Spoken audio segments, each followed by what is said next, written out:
ଭାଇ ଜୟ ଶ୍ରୀରାମ। ଜୟ ଶ୍ରୀରାମ ଭାଇ। ଜୟ ଶ୍ରୀରାମ ଭାଇ। ମୁଁ କହିଲି ଗୋଟେ ବିଷୟରେ ଭାଇଙ୍କଠୁ କିଛି ଜ୍ଞାନ ନେବାର ଥିଲା। କଂଗ୍ରେସ ଆଣିଛି ଅନାସ୍ଥା, ଆଉ ଓଡିଶାରେ ତ ବିଜେପି ସରକାର, କିନ୍ତୁ ଆପଣଙ୍କୁ କଣ ଲାଗୁଛି ବିଜେପିରେ ବି ବିଜେପି ବିରୋଧୀ ଅଛନ୍ତି, ଆଉ ବିଜେଡିରୁ କିଛି ବି କଂଗ୍ରେସକୁ ସମର୍ଥନ ଜଣାଉଛନ୍ତି। ଆପଣଙ୍କର କଣ ଇଏ ମତାମତ ଭାଇ ୟା ଉପରେ ରହିବ, ଯେହେତୁ ଆପଣ ବିଜେପିର ଗୋଟେ ବଡ ୱେଲ୍ ୟୁଜର ଆଉ ବଡ ସପୋର୍ଟର, କଣ ଜାଣିପାରୁଛନ୍ତି କଂଗ୍ରେସ ଅନାସ୍ଥାରେ ସକ୍ସେସଫୁଲ ହବ? ଭାଇ ଆକାଶ କଇଁଆ ଚିଲିକା ମାଛ ଆଜ୍ଞା। ଜାଣିଛନ୍ତି ତ, ଗୋଟେ ପିଲାଦିନେ ପଢିଥିବେ ଆକାଶ କଇଁଆ ଚିଲିକା ମାଛ। ହଁ। ଦିବା ସ୍ୱପ୍ନ ଦେଖୁଛି ଓଡିଶାର କଂଗ୍ରେସ। ହଁ। ମାନେ ଯେଇଟା ସମ୍ଭବ ନୁହଁ, ଗୋଟେ ଅସମ୍ଭବକୁ ସିଏ ସମ୍ଭବ କରିବା ଲାଗି ଚେଷ୍ଟା କରୁଛି, ସେଥିପାଇଁ ତାକୁ ସାଧୁବାଦ ଜଣାଉଛି। ସିଏ ଏତେ ବଡ ସେ ଦୁଃସାହସ କରିଛନ୍ତି। ଏଉଠୁ ତ ବିଜେପି ପାଖରୁ ବିଜେପି ମାନେ କଂଗ୍ରେସ ଠାରୁ ବିଜେପି କିଛି ଶିଖିବାର ଅଛି।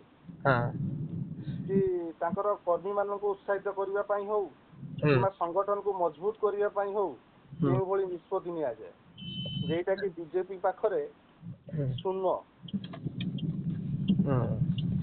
ଭକ୍ତ ବାବୁ ଜଣେ ଦୃଢ ନେତୃତ୍ୱ ନା, ସିଏ ଚାହୁଁଛନ୍ତି ଯେ ଗୋଟେ ଗ୍ରାସ ଲେବୁଲରେ ଆଗକୁ, ଯେହେତୁ ପଞ୍ଚାୟତ ନିର୍ବାଚନ ଗୋଟେ ଆସୁଛି, ସିଏ ଗୋଟେ ବାର୍ତ୍ତା ଦେବାକୁ ଚାହୁଁଛନ୍ତି ଯେ ଆମେ ଓଡିଶାର ସ୍ୱାର୍ଥ ପାଇଁକା ଆମେ ଲଢୁଛୁ। ବିଜେଡି ମୁଖ୍ୟ ବିରୋଧୀ ଦଳ ହେଲେ ବି ବିରୋଧୀ ଦଳର ଭୂମିକା ଗ୍ରହଣ କରୁନି। ଆଉ ୟା ଉପରେ କଣ ମତ ରହିବ ମୋ ଭାଇଙ୍କର, ମୁଁ ଟିକେ ସେଇ ଜିନିଷ ଜାଣିବାକୁ ଚାହୁଁଛି।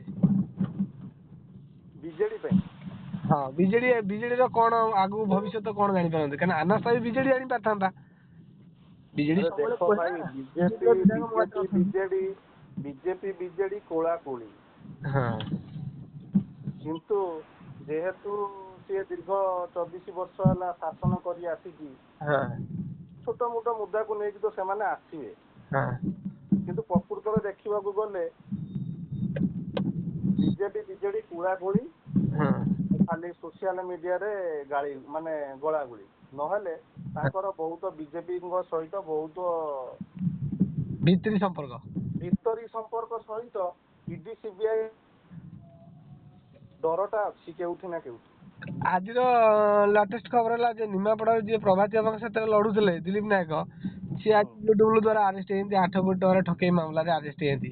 ଏଇଟା କଣ ଆଗକୁ ଯୋଉ ଅନାସ୍ଥା ଆଇଛି ସେଇ ରାଗରେ କି ଅଲଗା କଣ ରାଗରେ ଜଣା ପଡୁଛି? ନା ନା, ଏଇଟା ପରା ମୁଁ ତମକୁ କହିଲି, ଯୋଉ କଣ କହିଲି ପୂର୍ବରୁ। ହଁ ହଁ। ୟା ତ ତାଙ୍କର ବିଜେପି ବିଜେଡି କୋଳାକୁଳି, ନହେଲେ ଇଡି ସିବିଆଇ ଭୟରେ ଯେଉଁମାନେ ନାଚିବେ ତାଙ୍କ ବେକରେ ଗାମୁଛା ପଡିବ। କାହିଁକି ନା ସେମାନେ ଦୀର୍ଘ 24 ବର୍ଷ ହେଲା ଲୁଟମାର କରି ଖାଇଛନ୍ତି। ହଁ ହଁ। ମନରେ ଭୟ କେଉଁଠି ନା କେଉଁଠି ଲୁଚିକି ଅଛି।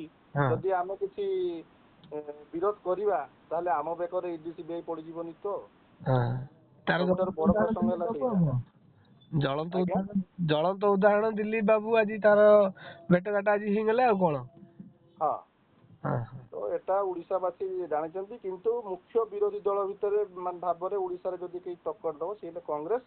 ଆଉ କଂଗ୍ରେସଠୁ କିଛି ବିଜେପି ଶିଖିବାର ଆବଶ୍ୟକ। କର୍ମୀ ମାନଙ୍କ ପାଖରେ କେଉଁ ଭଳିଆ ଠିଆ ହବା, କର୍ମୀ ମାନଙ୍କୁ ସାଥ କେମିତି ଦବା, ଏସବୁ ଜିନିଷ ବିଜେପି କୁ ଶିଖିବାର ଅଛି। ନହେଲେ ମାନେ ତୃଣମୂଳ ସ୍ତରରୁ ଯେଉଁମାନେ ବିଜେପି ପାଇଁ ମାଡ ଖାଇଛନ୍ତି, ଗାଳି ଖାଇଛନ୍ତି, ଜେଲ ଯାଇଛନ୍ତି, ସଂଗଠନ ସେଇଠୁ ଭାଙ୍ଗିବ, ଆଉ ବିଜେପି ତଳି ତଳାନ୍ତ ହେଇଯିବ ଓଡିଶାରେ। ରିସେଣ୍ଟଲି ଗୋଟେ ବିଜେପିର ବଡ ମାନେ କହିଲେ ଈଶ୍ୱର ଆମର ଯିଏ ସନାତନ ସେଠି ଥିଲେ, ସନା ଭାଇ, ସିଏ ମରିଗଲେ। କେବଳ ତାଙ୍କର ସେଠି ବିଧାୟକ ବ୍ୟତୀତ ଆଉ କୌଣସି ନେତାଙ୍କର ଗୋଟେ ଆମେ ଦେଖିପାଇଲୁନୁ କି ମାନେ ଶୋକ ପ୍ରକାଶ କରିବା କି ଅଶ୍ରୁଳ ଶ୍ରଦ୍ଧାଞ୍ଜଳି ଜଣେଇବା ଏ ବାବଦରେ। କିନ୍ତୁ ସନା ଭାଇ ହରଦମ ବିଜେଡି ବିରୋଧରେ କହନ୍ତି, କଂଗ୍ରେସ ବିରୋଧରେ କହନ୍ତି। ଆମର ବିଜେଡିର ଯିଏ ଅଛନ୍ତି ରାଜ୍ୟସଭା ସାଂସଦ ସୁନେତା ଦେଓ, ସିଏ କିନ୍ତୁ ଅଶ୍ରୁଳ ଶ୍ରଦ୍ଧାଞ୍ଜଳି ଜଣେଇଛନ୍ତି। ତା ସହିତ ବିଜେପି କି ବି କଟାକ୍ଷ କରି ଲେଖିଲେ ଯେ ତମର ଗୋଟେ ଏଡ ବଡ ସପୋର୍ଟର ଲୋକଟେ ଚାଲିଗଲା, ତାକୁ ତମେ ଅଶ୍ରୁଳ ଶ୍ରଦ୍ଧାଞ୍ଜଳି ଗୋଟେ ଜଣେଇ ପାରିଲନି। ଏ ବାବଦରେ କଣ ଭାଇ ଟିକେ ମତ ରହିବ ତମର? ଏ ବାବଦରେ ମୁଁ ବର୍ତ୍ତମାନ ସୁଦ୍ଧା କିଛି କହିବାକୁ ଚାହୁଁନାହିଁ। କିନ୍ତୁ ଏଇଟା କହିବି, ସେମାନେ ସନା ଭାଇକି ଅଣଦେଖା କରିଛନ୍ତି।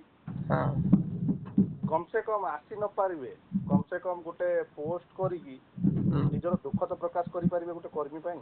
ନିହାତି। କାହିଁକିନା ଏସବୁ ଜିନିଷ ସବୁ କର୍ମୀ ମାନେ ନୋଟିସ କରୁଛନ୍ତି, ଯୋଉଟା କି ଆଗକୁ ପ୍ରତିବାଦର ରୂପ ନବ।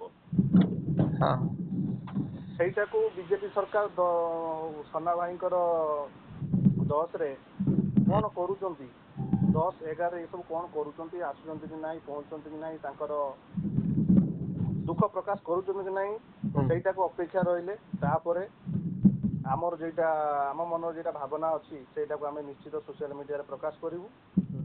କ୍ରିଏଟର କ୍ଷୋଭ କିନ୍ତୁ ଅନେକ ଅଛି। ତାର ଗୋଟେ ଉଦାହରଣ ହେଲା ସନା ଭାଇ ମଲେନି ଯେ କ୍ରିଏଟର ମାନଙ୍କୁ ବୋଧେ ଗୋଟେ ବଡ ଉଦାହରଣ ଦେଇକିରି ଗଲେ। ଆମେ ଯେତେ କ୍ରିଏଟର ମାନଙ୍କୁ ନୁହେଁ ସେ ସବୁ ପାର୍ଟିର କର୍ମୀ ମାନଙ୍କୁ ଗୋଟେ ଶିକ୍ଷା ଦେଲେ। ସେଇ ଯୋଉ ଶିକ୍ଷାଟା ବର୍ତ୍ତମାନ ବିଜେଡି ବାଲା କ୍ରିଏଟର ହୁଅନ୍ତୁ କି କଂଗ୍ରେସ ବାଲା କ୍ରିଏଟର ହୁଅନ୍ତୁ କି ବିଜେପି ବାଲା କ୍ରିଏଟର ହୁଅନ୍ତୁ, ଯେତେବେଳେ କ୍ରିଏଟର ସମ୍ମିଳନୀ କରିବି ରାଜ୍ୟ ବିଜେପି ଡାକୁଥିଲା ସନା ଭାଇ କି, ସେଇ ଟାଇମରେ ସନା ଭାଇଙ୍କର ମନେ ପଡୁଥିଲା, କିନ୍ତୁ ସନା ଭାଇ ଯୋଉ ଟାଇମରେ ମରିଗଲେ ରାଜ୍ୟ ବିଜେପିର କୌଣସି ଗୋଟେ ନେତା ଜାଣିପାରିଲେନି। ଏଇଟା ତ ଗୋଟେ ଅଫସୋସ ରହିଲା। କିନ୍ତୁ ଆମେ ଚାହୁଁଥିଲୁ ଏବେ ସୋସିଆଲ ମିଡିଆରେ ଗୋଟେ ବାର୍ତ୍ତା ସୃଷ୍ଟି କରିବାକୁ ଚାହୁଁଥିଲୁ ଯେ ସନା ଭାଇଙ୍କୁ ଦଳମତ ନିର୍ବିଶେଷରେ କିଛି ସାହାଯ୍ୟ ସହନକୁ ତାଙ୍କ ସ୍ତ୍ରୀ ପିଲାଙ୍କ ପାଇଁକା ମିଳୁ, କାହିଁକିନା ସନା ଭାଇ ଥିଲେ ତାଙ୍କର ମୁଖ୍ୟ ସାହା। ଏ ବାବଦରେ ଭାଇ ଟିକେ କଣ ଆମେ ଆପଣଙ୍କଠୁ ବିସ୍ତୃତରେ ଜାଣିବାକୁ ଚାହୁଁଛୁ, ଆପଣ ଏ ବାବଦରେ ଟିକେ ଟିପ୍ପଣୀ ଟିକେ ଭାଇ ଦିଅନ୍ତୁ। ଦେଖ ସେଇଟା ତ ମୁଁ ପୂର୍ବରୁ କହୁଛି କି ବର୍ତ୍ତମାନ ସୁଦ୍ଧା କିଛି କହିହବନି, କାହିଁକିନା ଯେପର୍ଯ୍ୟନ୍ତ ତାଙ୍କର ପୁରା କାର୍ଯ୍ୟ ସମାପ୍ତ ନ ହେଇଛି। କାହିଁକିନା ମୁଁ ଆଜି ଗୋଟେ କାହା ବିଷୟରେ ଟାର୍ଗେଟ ନେଇ କହିଦେବି, କାଲି ସେ ଲୋକଟି ଆସିକି ଠିଆ ହେଇଯିବ, ତ ମୁଁ ସେଠି ଭୁଲ ପ୍ରମାଣିତ ହେଇଯିବ।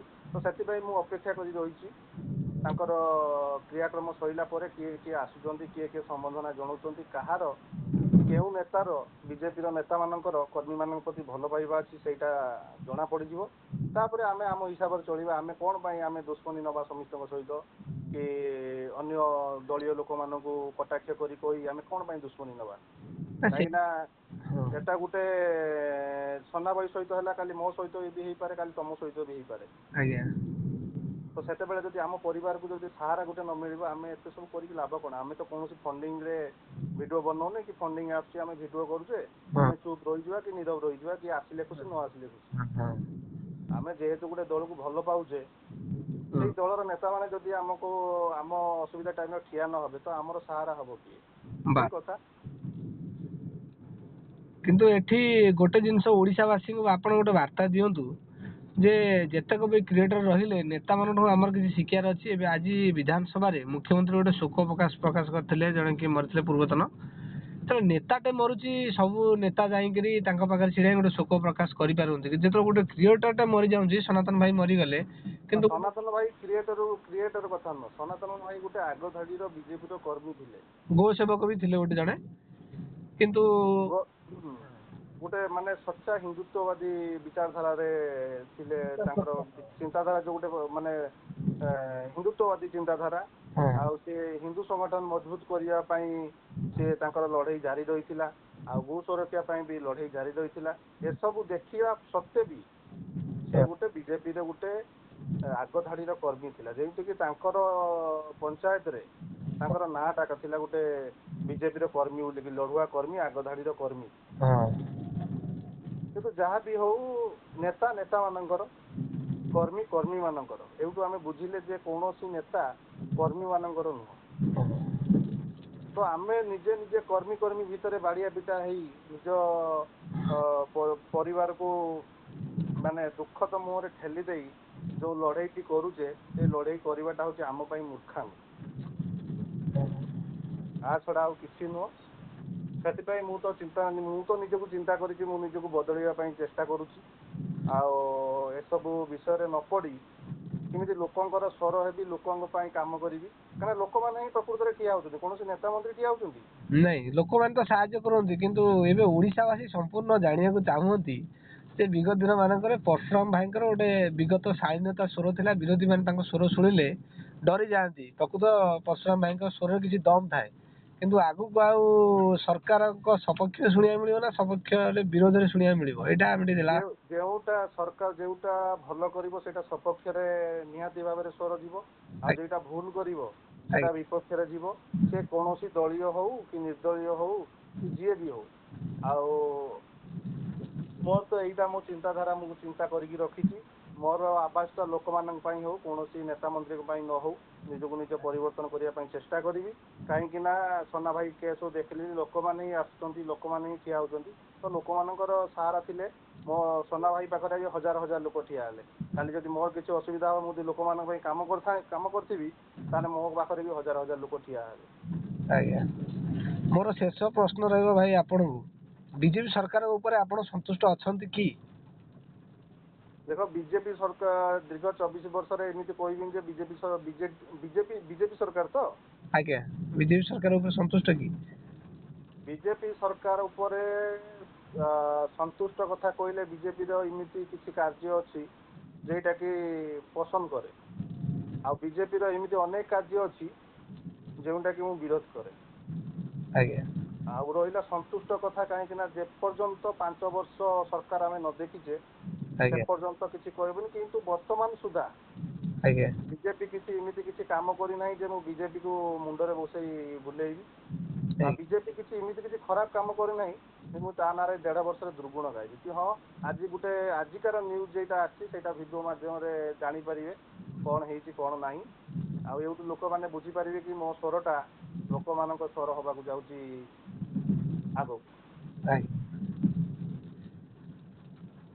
ତାହେଲେ ଭାଇ ଆମେ ଏତିକିରେ ରଖୁଛୁ। ଆଜ୍ଞା ଆଜ୍ଞା ଆଜ୍ଞା। ଜୟ ଶ୍ରୀରାମ ଭାଇ ଜୟ ଶ୍ରୀରାମ।